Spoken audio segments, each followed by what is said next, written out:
Hi everybody, I'm Beebs Kelley. Welcome back to another video. We have got to talk about this sickly sweet Instagram post. This was so cringe. While Meghan Markle was at the G9 summit in the Hamptons, this picture appeared and the caption says, "The picture embodies the essence of friendship."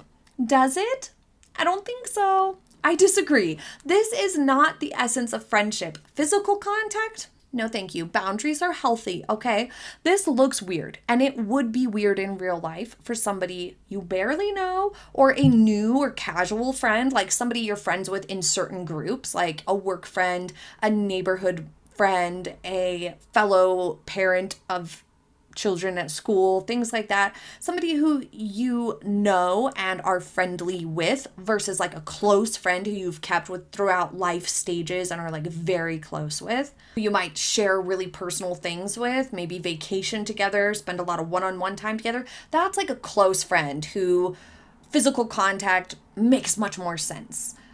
This sort of a situation, not the same context, not the same dynamic here, so it's weird. We know that these two are not that close of friends, maybe not even actual friends hardly at all. So therefore, this is a bit out of place. The internet has lots of opinions on it, mainly that Meghan was essentially love bombing this lady at this summit. Assuming that they had just met at this conference, this is a socially inappropriate move on Meghan's part, and people higher in narcissism will often do what's referred to as love bombing to make fast friends or move a romantic relationship forward really quickly for various reasons, and it causes a whole wide range of problems. Here's why people think this particular image is representative of toxic love bombing. Firstly, physical closeness that is not in alignment with the closeness of the stage of relationship. Some examples of this are hugging people you just met, touching people you don't know, caressing or snuggling or hand-holding with little to no time to develop a friendship or relationship first.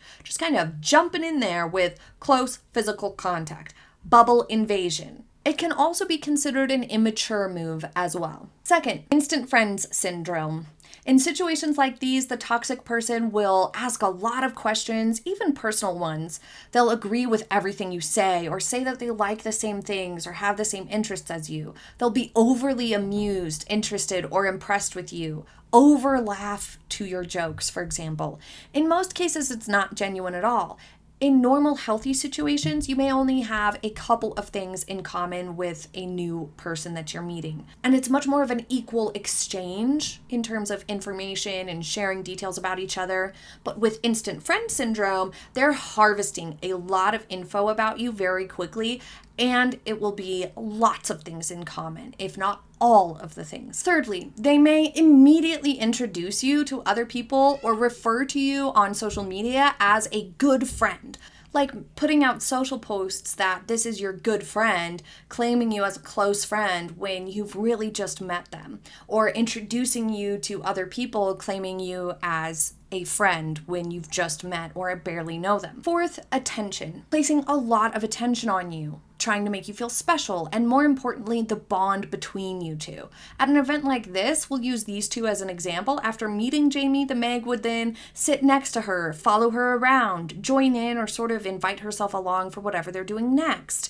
And physical attention can be part of that, like touching and hand-holding, but really just generally clingy behavior and offering lots and lots of attention.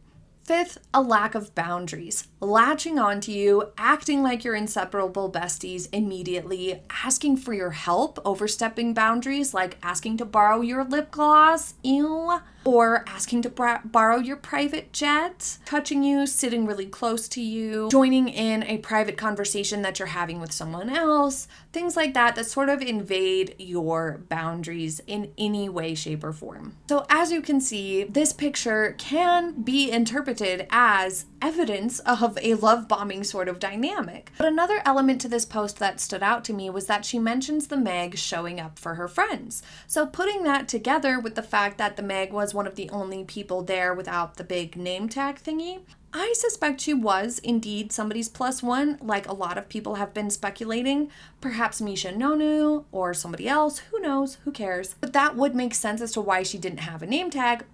as a +1. It would also make that comment make sense, that Meghan was saying she came with a friend, that she dropped everything so that they didn't have to show up alone to this thing, you know, making it seem like it was some big favor. It could inspire such a comment. Whether this was actually a love bombing situation or not, it's clear that this sort of clingy behavior is a strong trait of Meghan's. She does it a lot, with Harry endlessly, and I think the fact that their sit-down moments lately have gravitated away from hand-holding may be because he's tired of it, and so now she just touches his leg or knee instead. And we see it here in this really out-of-place manner, the touching someone else in a weird way while sitting, touching the person next to you, invading their bubble.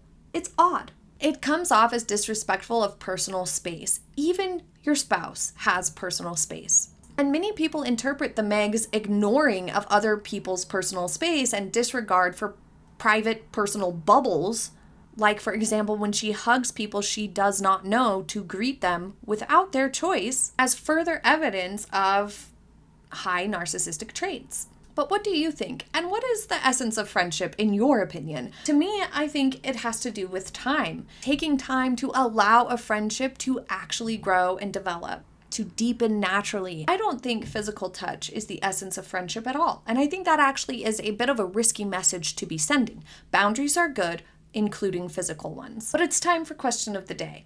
Thank you for leaving them in the comments section. Be sure to put yours down below now. Clarice asked, do you think Meghan is copying Diana because of obsession or because she has no style and taste of her own and is using these influences as templates? Great question. I think it's both, a bit of both. Wearing Princess Diana's, one of her favorite perfumes on her first date with Harry. These sorts of pose and picture copying, recreating same images and poses and whatnot, connecting it to luring Harry in, it would appear, make the case for this being an obsession sort of a situation. While at the same time, her proclivity to wearing the same styles over and over and over, kind of getting stuck in a rut of halter necks or off the shoulders or shirt dresses or giant belts, things like that, GMP phases. I think that would lend themselves to a lack of creativity in fashions, where you might just copy the same outfits over and over or be unaware that they don't really suit your body type or are poorly executed and styled. So I think it's both things. I think that there is an unhealthy